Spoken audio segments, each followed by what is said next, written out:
Hey everybody, welcome to Highlights from Lowlifes.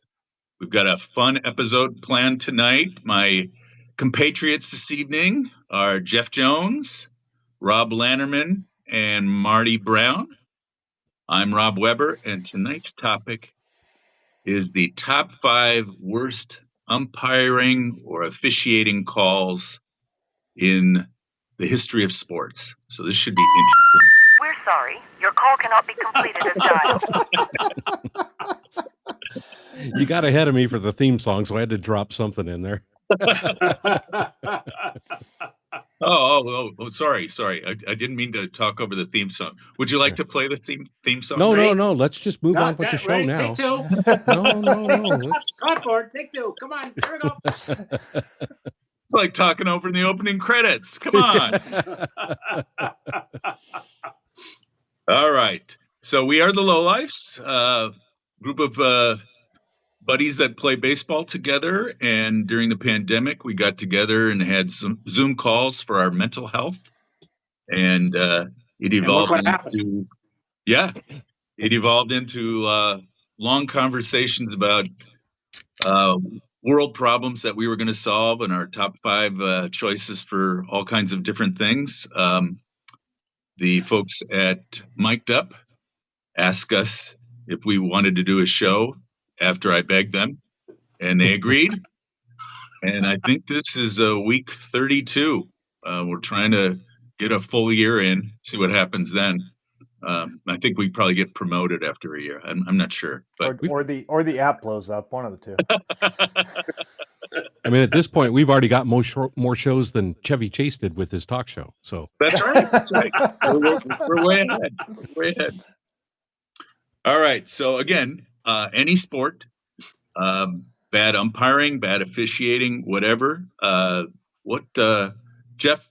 You were clamoring to get your number 1 pick in because you were worried that we were all going to steal it. So you start off.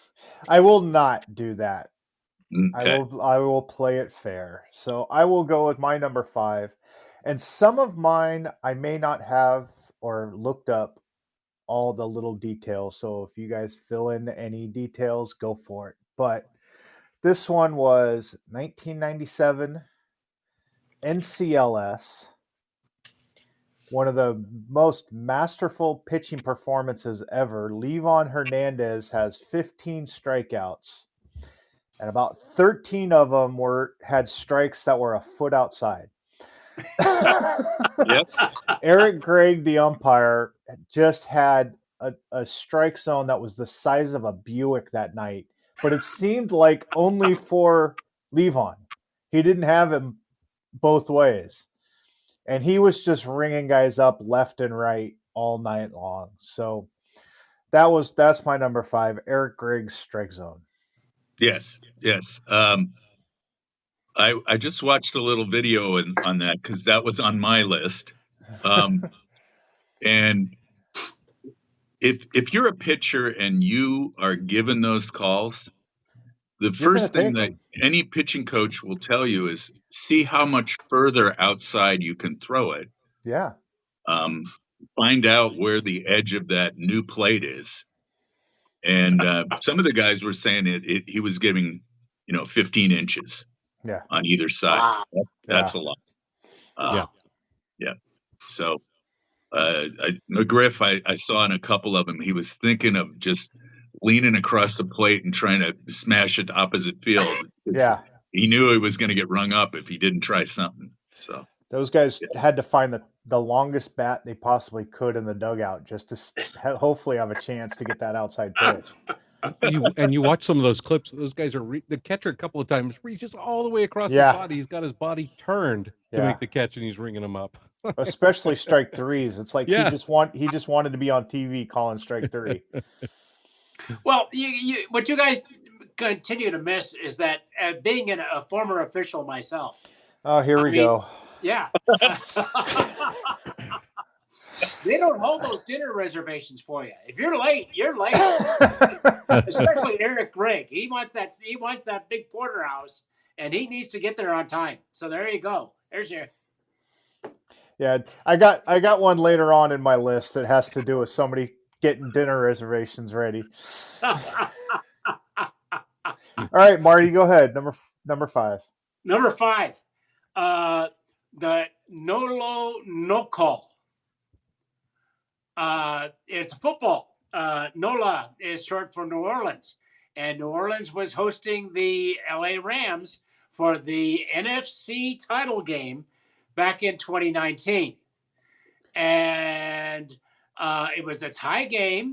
It was about a minute and a half left, and New Orleans was moving down the field. They were inside the 20, 3rd and 10, and there was a pass play, and the defensive back for the Rams, Roby Coleman was his name, was obviously there way too soon, and everybody's looking around at everybody else trying to find that yellow hanky.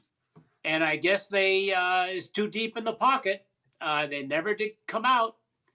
And that forced the New Orleans to, on 4th down, to go for a field goal. The Rams turned around and kicked one of their own before the game was over. Before it went into overtime, And the Rams won it in overtime, went on to the Super Bowl.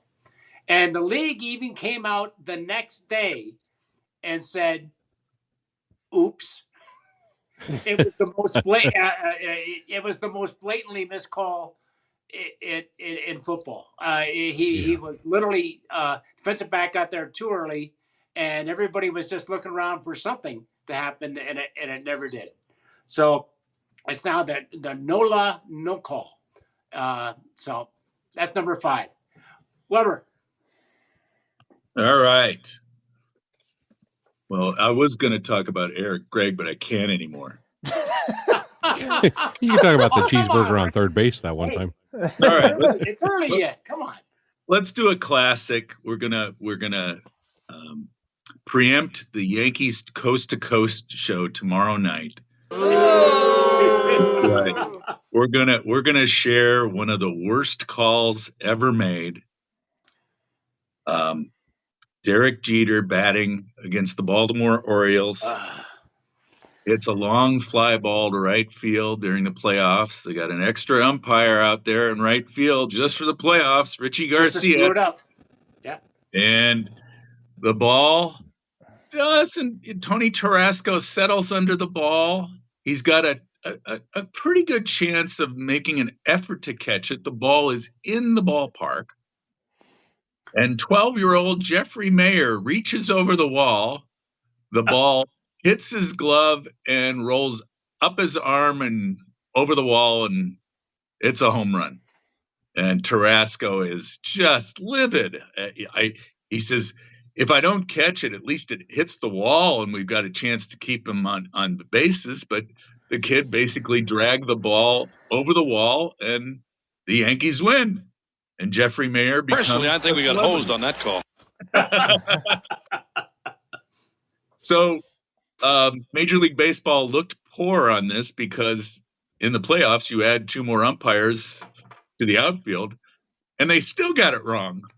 And Richie Garcia, at least the game was in New York, so it didn't matter that Baltimore was angry at him.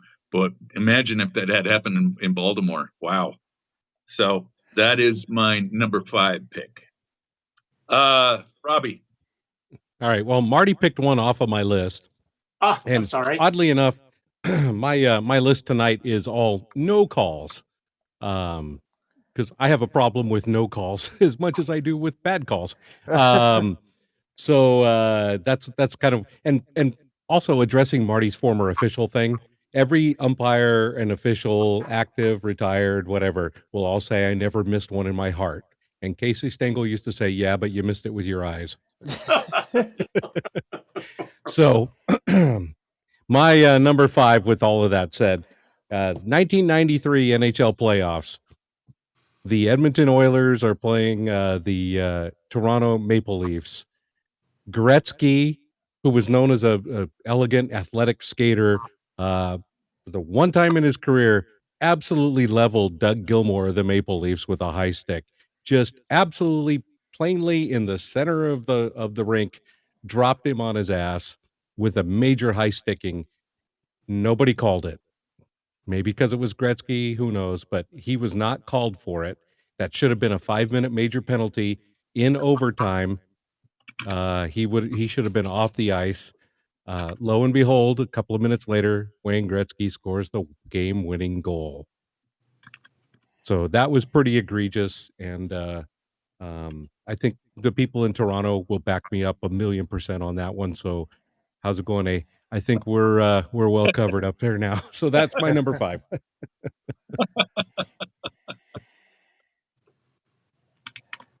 Okay. That is the end of the first round. All of our number 5 picks are in the books. Let's move on to the number 4 picks. Robbie, who's next?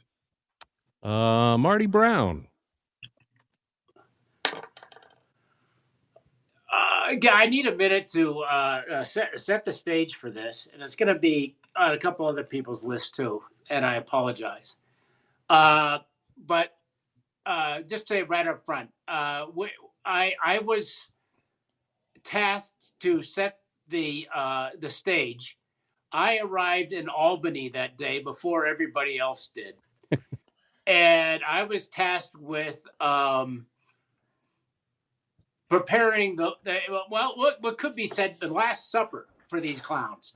I had to bring beer, and I had to get beer and something else because 5 of my dearest friends were coming into Albany that night. We were going to have a trip on our hands, but that also happened to be the night of Game 5 of the 2001 playoffs, where our beloved Giants was taking on the 2021. 21. Thank you. 21. Cue it up. Those. Come on. Cue. Q what? The Dodgers. Oh. Hang on, man. Gosh, dang. We need a new director. Anyway. And the guys arrived, and there was plenty of Yingling, but it wasn't enough. We had to get some more. We had pizza, and we had chips, and we were watching the game, and in the hotel lobby. We literally took over the hotel lobby. And it was a great game, 2-1 going into the 9th. And how can you ever conceive of ending a playoff series that close, a game that close on a check swing? But umpire Gabe Morales did, where he took the bat out of Flores' hands in the bottom of the 9th, and the Giants wound up on the short end 2-1, and those Dodgers. Oops. God, come on! Thank you. But there's one. There is one note. There is I saw this that there's only been 3 times that a team won 105 or more games in a season and didn't make the league championship series. One was the Giants that year. Yep. Who were the other 2? The Dodgers? The Mariners. The Dodgers, yeah. Twice. 2019 they had 106. 2022 they had 111. So there is a silver lining to my story. But, but that's my number 4. So Rob, go ahead. Weber. All right. 2010 baseball. Detroit Tigers, Cleveland Indians. Armando Galarraga's pitching for the Detroit Tigers, and he has retired the first 26 batters. Jason Donald, a weak hitting infielder for the Indians, is up. It's a slow roller to the right side. Galarraga covers first. The throw comes over. It beats Donald, and umpire Jim Joyce calls the runner safe, ending the perfect game. Of course, there's no replay. Everybody in the crowd, in the stands, everywhere is holding their hands. The pitcher is including the batter. Yeah. Yeah. The pitcher is smiling, just going, "Oh my God, I because you can't do anything. There's nothing you can do." Yeah. His chance at history is gone. The umpire stuck by his call initially, but when he reviewed it later, he admitted that he messed up. But you can't reverse the call. He got the next out, got his no hitter, but no perfect game. And Jim Joyce has been living with that call for, you know, 15 years now, and just struggling. If people want it, that's all they want to talk about. His career was defined by that one call. So ugly. Yep. Jeff. Remember when I said I wanted to give my number one now so nobody would take it? Mm-hmm. You just took it. You took Eric Gregg. So there. There's retribution. All right, so I'll go with the one I kind of hinted at earlier. Somebody trying to make dinner reservations, but not really dinner reservations so much as they wanted to get to someplace that was still open, because this game went 19 innings. It was a game between the Braves and the Pirates. I don't have the year noted, so I don't remember how long ago it was, but it's in recent history. Braves and Pirates are playing. Braves are home team. It's gone 19 innings, and it's well past midnight at this point. It's into the next day. It's going forever. There's a play at the plate. Runner's coming home. Catcher gets the ball, tags the runner. Runner goes by him and steps on home plate. Umpire calls safe. Walks off the field. I'm out of here. Every replay ever showed that the tag was made. And it was obviously like, I'm done with this game. Here's my opportunity. Let's get out of this. Jeff, I saw this play today as I was studying for tonight's assignment. If you go back and look, the tag is made. The runner hops up in the air after the slide and lands on his feet and still has not touched the plate. Yeah. He didn't get there yet. Yeah. The umpire calls him safe, and then he steps on the plate. You're right.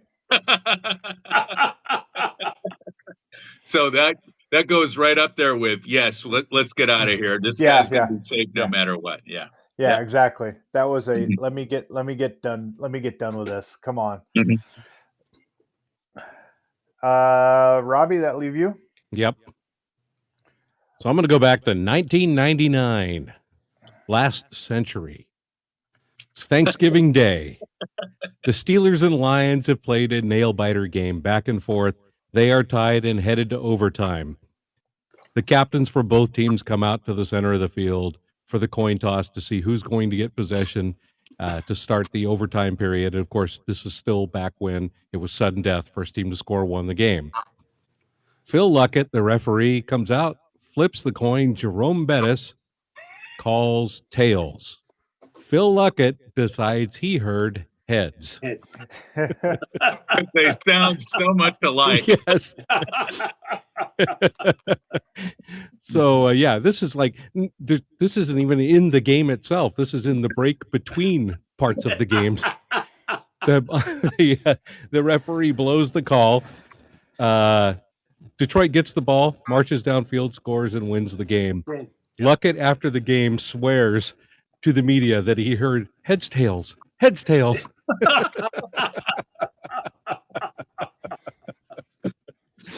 So, blowing the coin toss, something that, it seems like the most fundamentally easy thing a referee does in the entire day in football.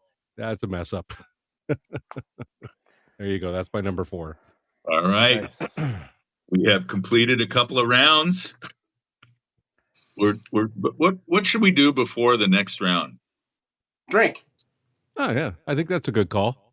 Okay. So, what you drinking? Where's our theme music? It's in the background there. We got our favorite Oh. segment. I mean, you can tell how discombobulated we are already by this segment. As always, we are fortunate enough here on the Highlights from Lowlife show to be sponsored by our good friends at Almanac Brewing, one of America's leading craft brewers. They are outstanding. Each week, we sit here and talk crap and drink their beers, and we thank them for sticking with us for 30 whatever episodes we're into now. So the fun thing is we all like to try different beers and talk about them on the air. So right now, I'm drinking their Bella Bionda Italian style Pilsner. Nice. Really crisp and refreshing, really nice. And come una falena a una luce sono attrata de questa birra. What? Like a light, like a moth to a light, something. Like a moth to a light, I'm drawn to this beer in Italian because I'm drinking an Italian Pilsner, huh? It's okay, Jeff. He's been practicing that all day. Yeah, 2 days. And he still had to look down at his notes. I'm sure yeah, his what do you boss guys? appreciates him spending his time well like that. Hey, I'm promoting one of our brands. What are you drinking? Huh? What are you drinking over there? I opened the fridge and I looked and I looked and I looked and I went, which am I gonna choose? Which of these many beers? Oh, there's only one thing in here. True Coles. Always and forever. True Coles. All right. Marty? Ditto. You go with the best. And You wanted There the it is. best? You got There the it is. best. You guys are There like it the is. Spandau Ballet of beer. My Kolsch is true. Oh God! Oh. Please don't ever sing that again. How old Wow! are you? I think my headphones just broke.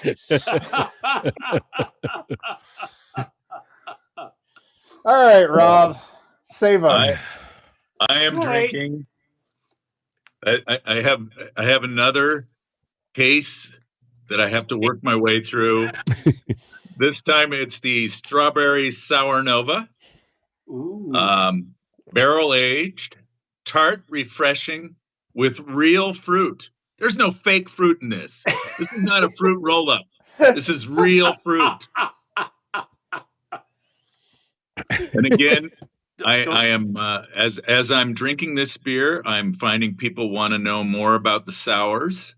Not a lot of people are familiar with the sours. I will tell you, my local liquor store in Campbell has about a dozen different sours that Almanac makes.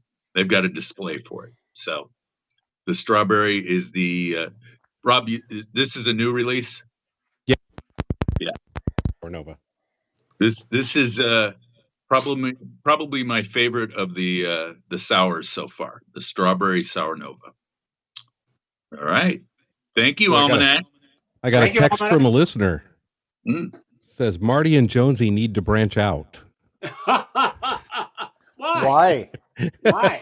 It's the best. It's true. What do you think? Anyway, Almanac Brewing, thank you for continuing to sponsor this chaotic mess of a car crash. If you happen to be in Alameda, swing on by Almanac Brewing and tell them you heard about them from the Highlights from Lowlife show. They will take pity upon you.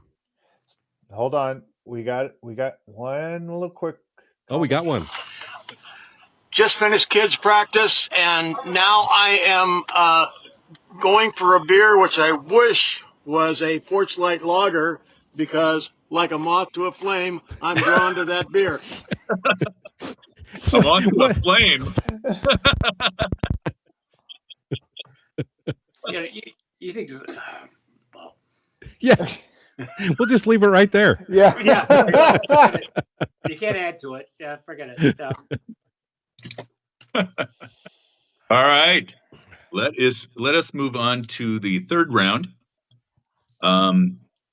Tonight's topic again top 5 worst officiating umpiring calls that you've witnessed or that you've heard about. I think, Robbie, you finished that round. Who's up? How about you?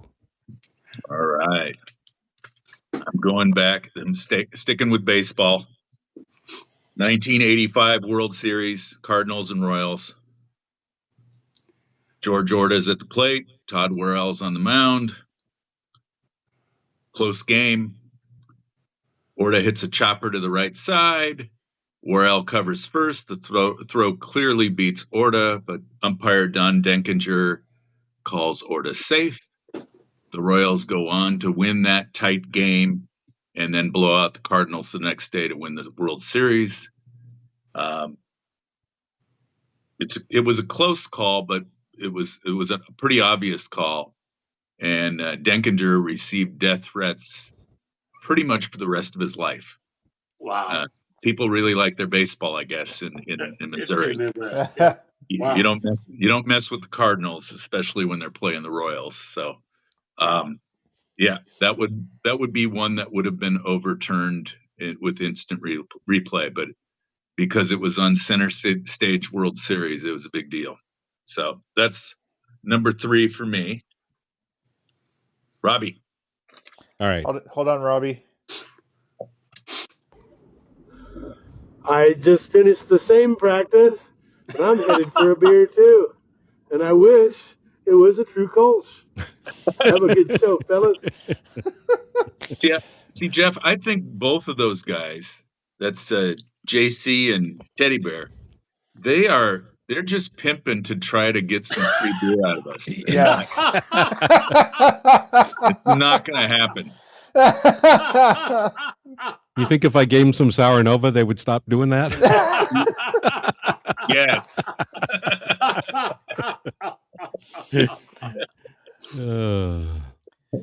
All right. Sorry, Robbie, I interrupted you. No.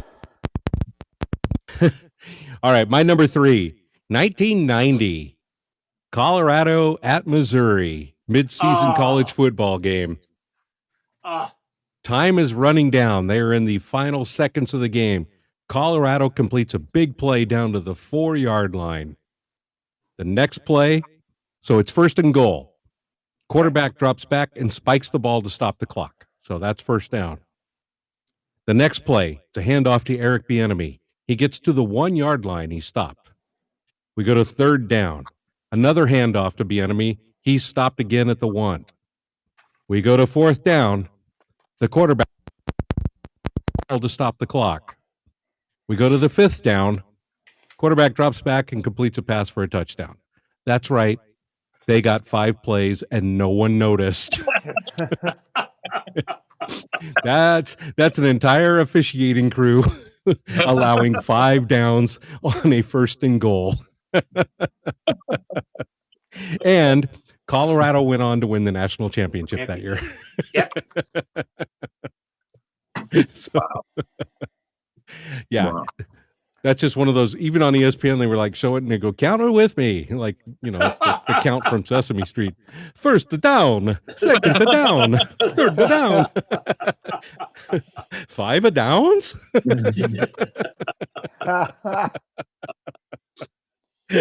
Jonesy.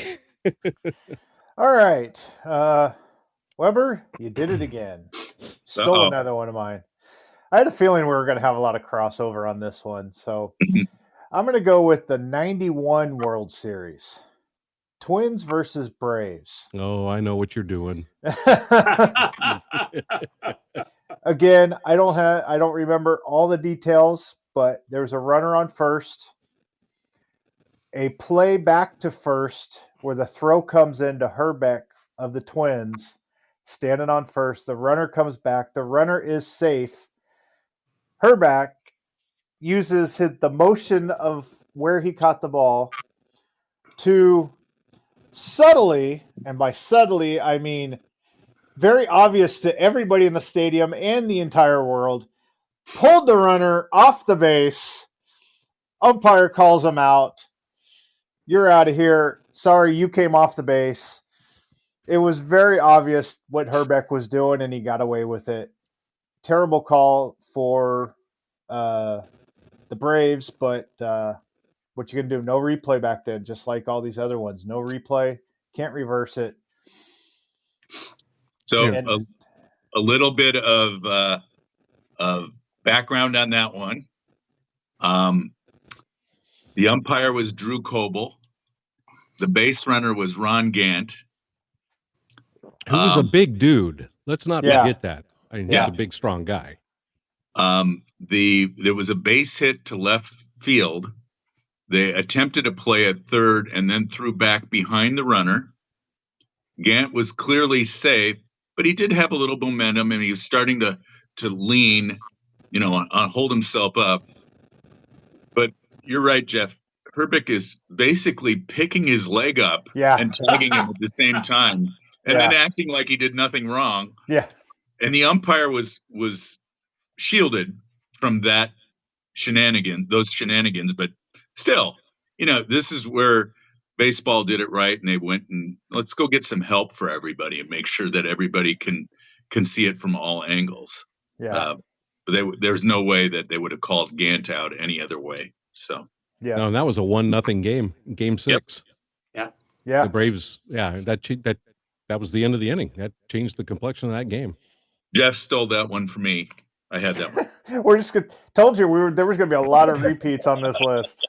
It's still going for the top. The top two, I think it's going to be a lot. Yeah, same. I think that leaves you, Marty.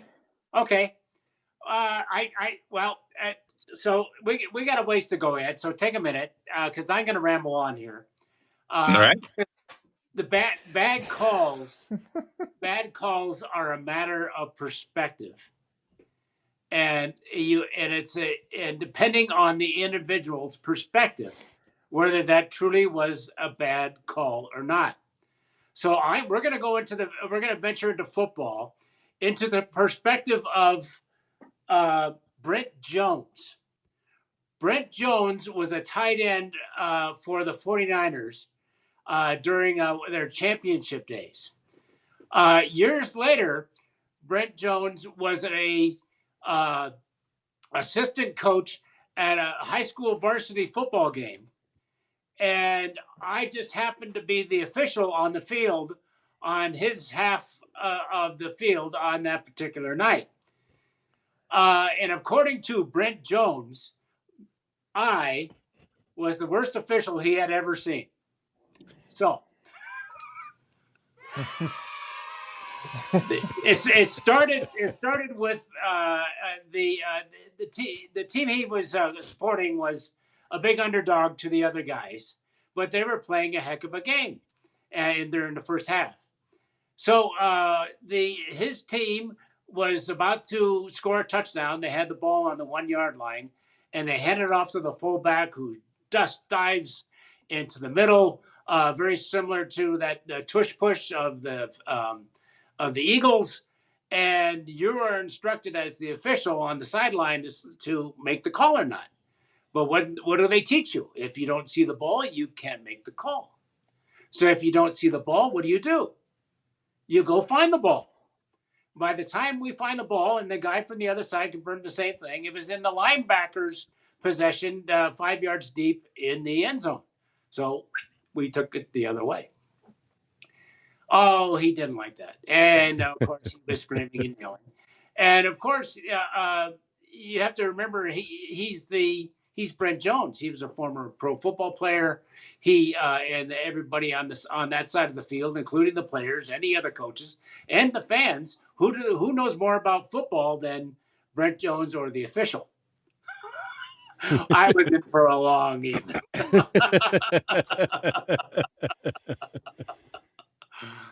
And he didn't let up. And I finally had to warn him. And he finally shut up before I had to threaten to toss him out of the game. That on a punt play, that he's screaming that the linemen on the punting team were downfield illegally. What? The linemen were downfield illegally on a punt play. Well, the only problem is that's an NFL rule. It's not a college rule or a high school rule. It doesn't really matter. He didn't know that. He didn't care. He wanted to yell and scream, and so let's put it this way: the game was over, and after about 10 seconds, 10, 9, 8, as it's counting down at 0 plus 0.5. I was already had my ass in the parking lot and was out of there. Thank you, So Chairman. again, Another. so again, the thing about bad officiating is all in a matter of perspective. So Yes. I was right, he was wrong, but what can you say? Life goes on. All right, round 2, Jeff. All right. I will go with the replacement refs in NFL. There was a season that the referees were on strike and they had replacement refs on the field, and there was a game between the Seahawks and Packers. And there is a Hail Mary to end the game. The ball goes up, it comes down. There's a Seahawk on the ground and there's a Packer on the ground, and the football's there somewhere. And one ref signals touchdown and the other says touchback. Right on live TV. And they looked at each other and they nodded, and then they each made their separate calls.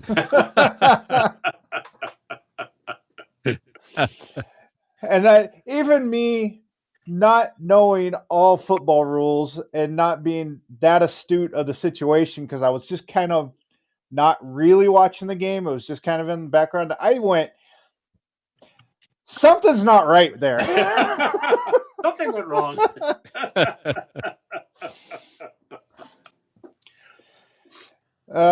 Robbie. I think I already covered mine. No, that we're at number 2. We just started a new round. We just started round 2. Oh, sorry. When Marty said walk away, I guess I must have missed a big chunk of the show. All right. Okay. No. That mic keeps going in and out. The closer you get, the worse it is. Okay. We'll just remember that then. Yes. So 1988, the Olympics in Seoul, Korea. Roy Jones Jr. for the 9 rounds or 8 rounds or whatever it was, absolutely pummels Park Si-hoon. Some guys had it as much as 3-1 punches landed in the scoring punches landed in the count. I mean, it was an absolute beatdown. To Hoon's credit, he actually never did go down, but Roy Jones Jr. just absolutely, positively demolished this guy, and then Hoon was declared the victor. Yeah, bad judging, bad refereeing, and the hometown boy from South Korea magically wins the gold medal. So there's that. Yeah, that was a pretty egregious event. I remember that. I mean, many experts for years have called Roy Jones Jr. pound for pound the greatest boxer who ever lived, and he showed it in that fight. I remember that fight too. It was like a bum fight, like you can see on YouTube. It was just an absolute. Wait. Did you say it was like a bum fight? Yeah, the bum fight. You know, when they pay the bums in the alley to fight, and they just go that's nuts. not politically correct. Hey, do you guys have bum fights up in Napa? Yeah, come on up. Hey, that's a special episode of Highlights from Lowlifes. Well, live on the scene, bum fights.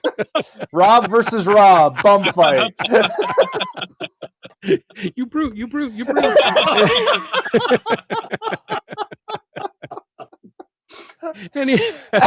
Anyway, somehow we went from pound for pound the greatest fighter ever to live to bum fights to this. So, yeah. Anyway, that was I'm done with number 2. You guys take the show back, please. All right, who still needs to? Jeff, do you have one for this round, or did you go already? Me and Robbie went. So Robbie, pick somebody. Oh, okay. All right. My bum fight partner, Weber. All right. All about the bum fight. All right, 1978 World Series, Yankees and Dodgers. Reggie Jackson's on first base. Got a bit of a rally going. I think Thurman Munson's at the plate. He hits a routine double play ball to Bill Russell at short. They turn it on a throwback. Reggie sticks out his hip and deflects the ball away from the first baseman and acted as if that was how he was running. Did some of the worst acting in the world to show that he wasn't interfering with the ball, and Frank Pulley bought it hook, line, and sinker and allowed him to go on to second base, which had a big impact on the game and the World Series itself. You look back at these great World Series games where they had these terrible calls happen and go, oh God, a quick replay would have reversed this in a second, but you didn't have that luxury then. So Reggie gets best acting. Frank Pulley, well, he messed up. So and apparently it inspired the Shakira song "Hips Don't Lie." All right, I guess that leaves you, Marty. I think so. Okay. All right. July 24th, 1983. This is over 40 years ago. Kansas City at the Yankees. 2 outs, bottom of the ninth. Kansas City's up. UL Washington's on first base. Unfortunately, UL just recently passed away. That was I heard. What's extremely unfortunate. George Brett steps up and going up against Goose Gossage, hits the home run to put them up 5-4. And Billy Martin says, "Pardon me." As the passive man that he is, says, "If I may have a moment here," walks up to Tim McClellan and points out the fact that Mr. Brett's bat looks a little unusual. And of course, this I'm beating around the bush for the infamous pine tar incident, which, in doing a little research on that this afternoon, turned out to be much more of a story than it brings back a lot of memories of what actually happened. The rule says pine tar can't be more than 18 inches, and they laid it down on home plate, which is 17, and there was more, and Brett was out, and Brett comes out of the dugout, just house of fire. He was going to rip the head off of Mr. McClellan, and of course, is one of the greatest incidents in baseball. That's it. It's still in the Hall of Fame. When we had, I mentioned earlier our trip, and just a big exhibit there at the Hall of Fame. But the funny thing, and a few other things that I forgot about that is that Lee McPhail was the commissioner and ruled against the umpire and said the game had to carry on after the home run. So it was about a month later, on the August 18th, that the game resumed in New York. And here's some of the funny things that I said, oh, yeah, that's right.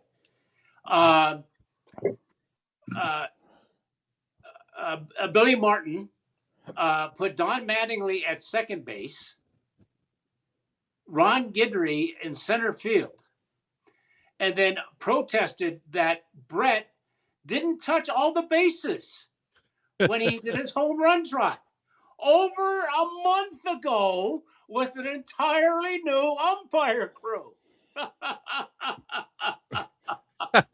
That protest didn't hold up. He got ejected. Imagine that. Billy Martin. Yeah, what a weasel.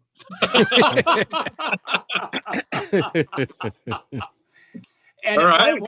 One other thing I found out was a Giants fan, that Gaylord Perry was with the Royals organization at that time. Let's step back. Okay, they just called Brett out. McVale's got the bat, and here comes Brett, and all this harassment going on. Gaylord Perry steals the bat out of the umpire's hands and hides it in the clubhouse. The umpires literally had to go in and tear the clubhouse apart before they find the bat. That's a good teammate. Yeah. Wow. But Yankee fans sued in court when McVale appealed the decision and said the game has to continue. They sent a lawsuit that our tickets should still be good. We want to go see the end of the game. All this crazy stuff about this one incident just goes wild. It's one of the greatest incidences in baseball, all depending on the umpire. That's why there's a novel on the back of your ticket now about what constitutes a game and what doesn't. So it's again, the Pine Tires are one of the greatest in baseball. So there we go. Excellent. I guess we're on number one. We finished that round. Yeah. But I want you guys to have a break. You guys look tired. You look beaten down. You look like you need a refreshment, maybe a pit stop. Yeah. And while you're doing that, I'm going to was doing this and he beat me up. I'm going to tell our audience all about the other shows on the Mic'd Up platform. That's all right. All right. Oh, I'm on the clock. I'm on the clock already. I haven't even started and I'm on the clock. Wow. All right. Again, thank you to the folks at Mic'd Up for letting us host our show every Wednesday night at 6 p.m. Pacific. Highlights from Lowlifes. Yay. We are considering moving back to Mondays, but we will let you know when that happens, if it happens. Until then, let me talk to you about some of the other shows on the platform. Mic'd Up is attempting to sell into large teams, organizations, leagues, and most of the shows that are on the platform now are proof of concept shows for you to watch. And one of them just completed a few hours ago, the Jim Darby Show. Jim Darby is a former executive with Easton and Mizuno. Jim's been retired for a few years, but he has written some books. One's called Bears and the Bigs, about former Cal Bears that have made it to the big leagues. But Jim has tons of great stories about his time at Easton and Mizuno. Tonight's show, you should take a look in the archive, which it should be up tomorrow. He talked about chance meetings that developed into long-time business associations. Jim's first customer at Easton, the first celebrity that he brought in to sell, was Dusty Baker. Jim was attending an event, a golf tournament in Central California, and Dusty was looking for a ride south after the tournament, and Jim offered him a ride, and that became a lifelong friendship and business partnership. So really cool story that Jim tells, and he's got a couple others on the show. So look in the archive. Yankees Coast to Coast. Our friends Mike Miller and Adam Schneider host a weekly show Thursdays at 4 p.m. Pacific. Adam's on the East Coast, Mike's on the West Coast. They talk all things Yankees, and tomorrow's topic is the worst and best trades in Yankee history. I've already jumped in and told them the worst trade was the Fritz Peterson, Mike Kekich wife swap. So we'll see what they think of that one. So that one's on. Hall of Fame Conversations, another show with hosted by John Rieger and Barry Smith. John is a PGA teaching pro, and Barry is a former NFL player. I believe they are both in the Florida Sports Hall of Fame, and they host a show that is intermittently on the platform. Earlier this week, they hosted PGA professional Gary Koch. Many people don't remember Gary as a golfer. They remember him as the commentator on many, many, many different events. He was the on-course commentator. Gary was elected into the Florida Sports Hall of Fame in 2012, and the show's up in the archives. Take a listen. It's fascinating, the stories that Gary has about his time in golf. And then finally, the Rick Barry Show with Rick Barry and his co-host Cyrus. Rick will jump on a frequency of about once a week or so with a new show about basketball. He knows the Warriors inside and out, as does Cyrus. They'll talk NBA, they'll talk ABA, they'll talk college, and the future of the game of basketball. And Rick will get to all of your questions and comments. You may not like his answers, but he will get to them all. So those are the active shows on the platform right now. There are some other shows that will be popping up here and there, and we'll talk to you about those when they occur. So let's move on to number 1. All right. The topic, top 5 worst umpiring or officiating calls that you have seen or witnessed. Okay. Robbie, start us off. All right. As I prefaced, all of mine are pretty much non-calls tonight. And my number 1 is actually over a span of about 15 years. Yes, it happened repeatedly. Calls. Yeah, don't kidding. The consistency is breathtaking. But it happened 15 to 20 times a night, 82 times a year for over like a 15-year stretch. And that is every time Michael Jordan went to shoot, he pushed off or he palmed the ball or he threw an elbow before he spun around and dunked on somebody. He never got called for crap that other normal players are called for absolutely 100% all the time. It was so frustrating. I know he's a great player. I diminish nothing from him, but the fact that he got so many of those calls, and you look at some of those playoff games like against the Jazz and Cleveland and things over the years, his little forearm clear out that he would do and then drive to the lane like, oh, he was wide open. And yeah, he was wide open because he just pushed Ron Harper into the third row. Like, hello.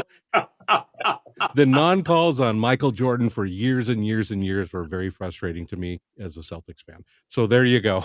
That's my number 1. I got it.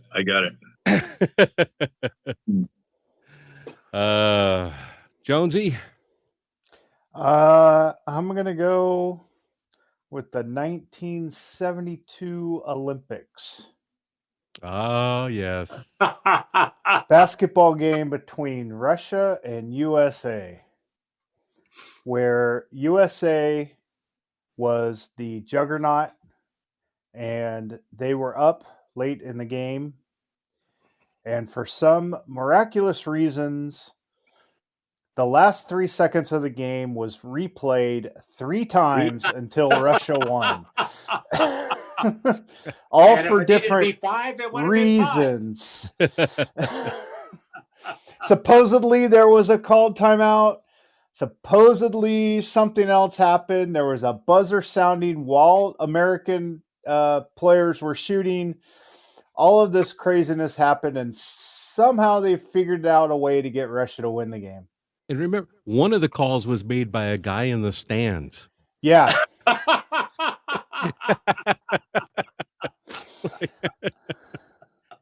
Like little league umpires don't even let the parents make the call from the stands, and the Olympics allowed some guy to do it. And this was a time where you could not have pros, but all the Russian players were soldiers, but they're pros, basically. Yeah.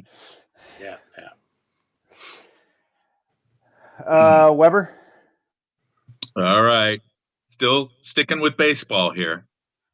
I remember watching this game in 1975. World Series, Reds and Red Sox. And I loved baseball, but I didn't know all of the rules inside and out. Close game, 1-1 game, and into the 10th inning, and the Reds send up Ed Armbrister. And Ed is told by his manager, Sparky Anderson, to bunt. And which he kind of sort of does. And Kind of, sort of. it basically acted as a major statue and got in the way of the flow of the play, which was that Carlton Fisk was trying to pick up the ball and throw it. And before you go on, let's point out that Ed Armbrister at the time was like the third fastest guy in baseball. Yeah, but he was known for his explosive first step. I agree. But as we always say with Ed, you can't steal first base. Yeah.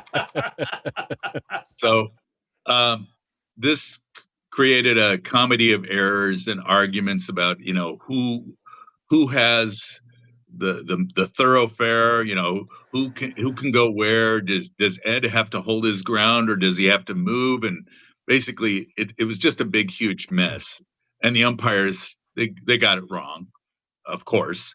But it did cause Major League Baseball to take a better look at the rules and take a better look at what interference is. So I don't think you'd see that so much today. It would be more cut and dry as to what the call should be.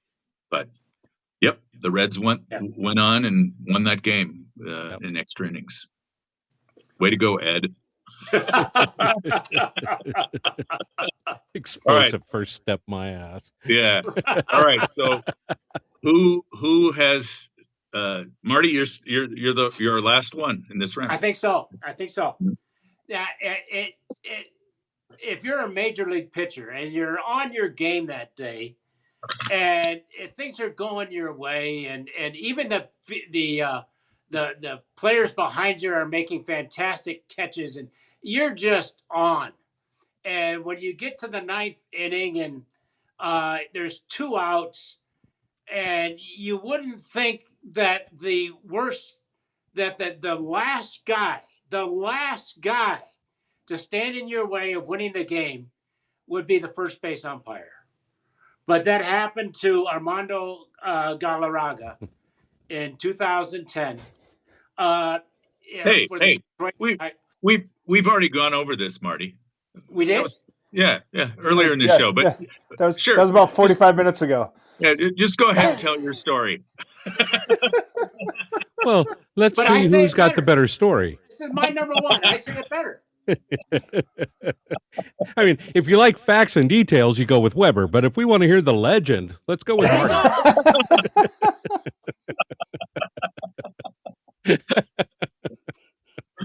All right, if it's done, it's done. Forget it. I'm done. No. I want to hear what you have to say.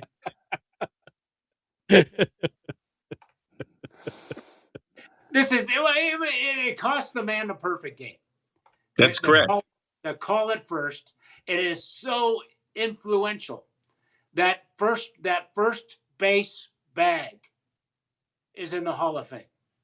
Yep. There's something screwy around here.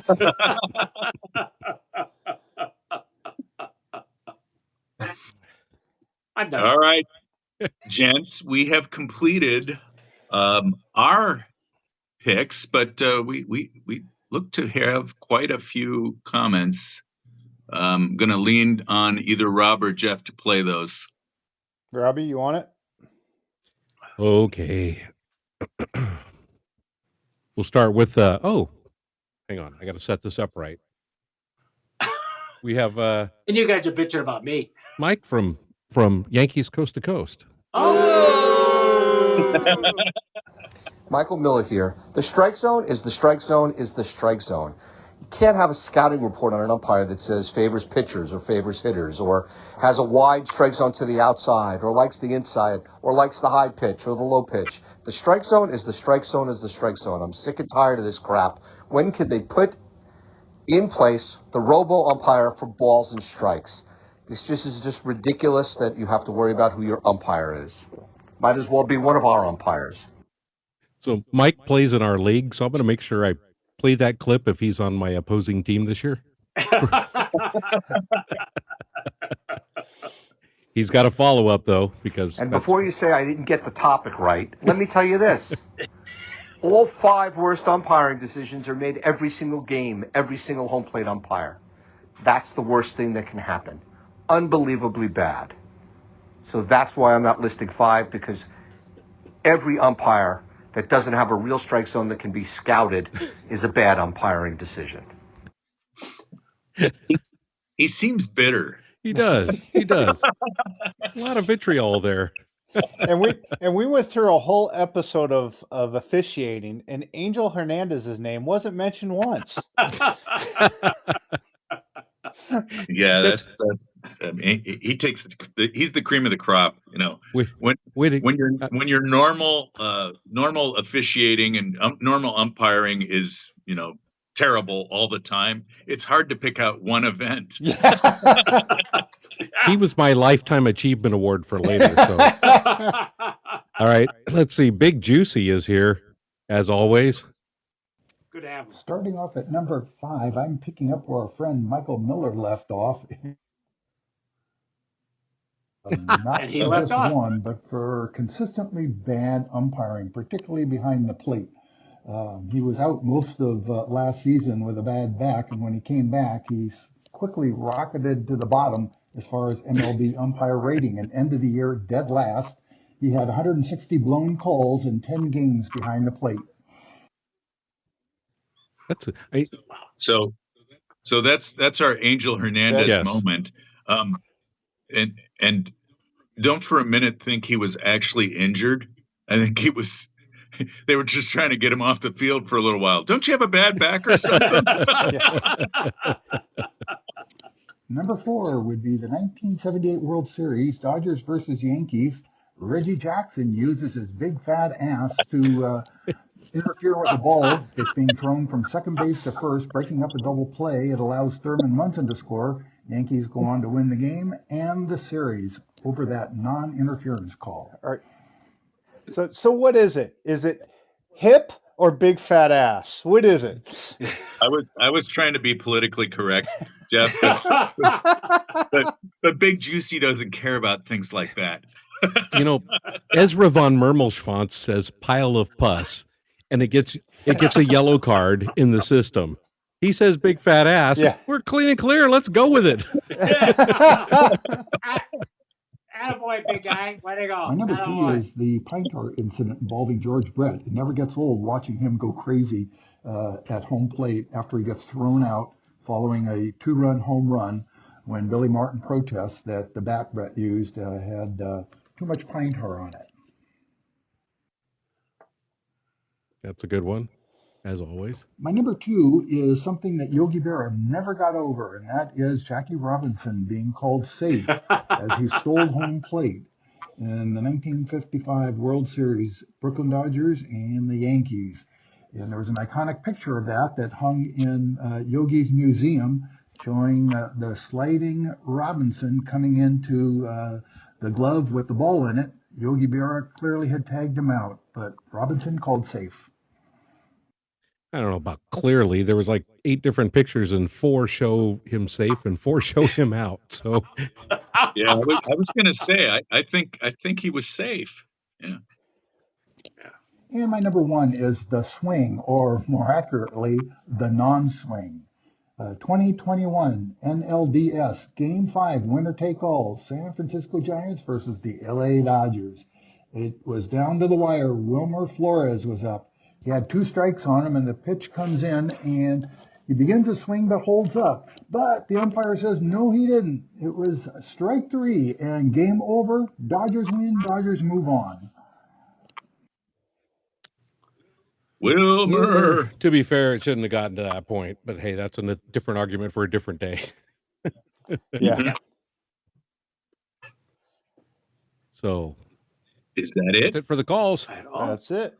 All right, cool. gang. did we have any good honorable mentions that you wanted to talk about? I have one. All right. And this one is of particular interest to the last caller we just heard, Big Juicy, because he knows deep in his heart that I'm right about this. In 1979, Michigan and USC battling for the national championship, or at least the number one ranking. Charles White goes in for the touchdown, except that he fumbles the ball at the 1 yard line.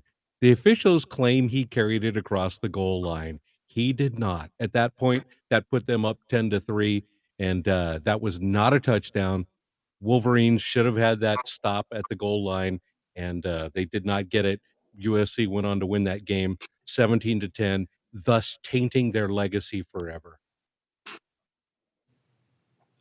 I like it.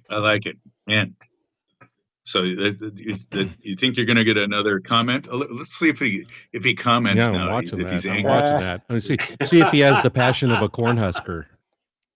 Oh, there it is. There it is. There it is. You were just drinking too much beer watching that game. He knows. You watch the replay, you know he fumbled. Everybody and their brother knows he fumbled at the 1. Go Blue. All right. I got a good one from football that you'll never ever see ever again. You guys remember a big snow game? I think it was in Buffalo. Maybe it was in New England. I don't remember. There's no score. Nobody can score. They can barely see each other on the field. The field is covered in snow. But the Patriots get a drive. They get down close for a field goal attempt. And some guy in a tractor comes out on the field and snow blows a path for the ball. So that the kicker has a clean way to kick. Well, since when are snowplows allowed on the NFL fields without a referee being involved or even saying anything? The guy kicked the field goal, and I think the final score of the game was 3-0. Yeah. I got a football one as well. That there's a few people in our fan base that will not like this term, the tuck rule. Yep. Yes. Yeah. Yes. I said tuck, Robbie. Tuck. Hey, okay, good.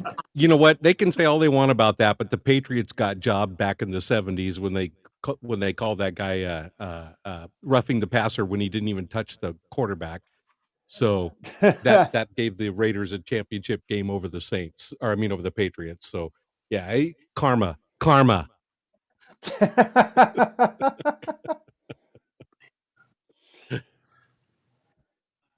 Right. Game NHL Game 7. Okay. Sharks versus the Golden Knights. Oh, here we go. They came back later and said, "Oops, it wasn't a major penalty. We should have allowed the Sharks to score four goals in the third period." But hey, that's the way things go. I got a text from our listener Vonnie who says, "I think Mike Miller from the Yankees Coast to Coast show needs a frickin' chill pill and an almanac."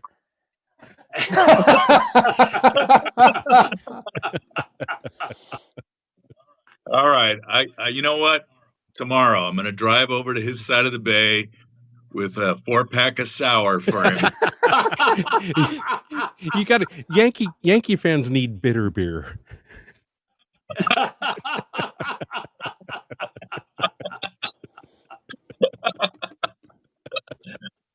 All right, guys. Is that it? I think we're at. All right, let's close out the show. Thanks again for joining us on Highlights from Lowlifes, and we will see you next Wednesday at 6 p.m. Pacific with a whole new show. From Lowlifes. Highlights. Almanac. Lowlifes.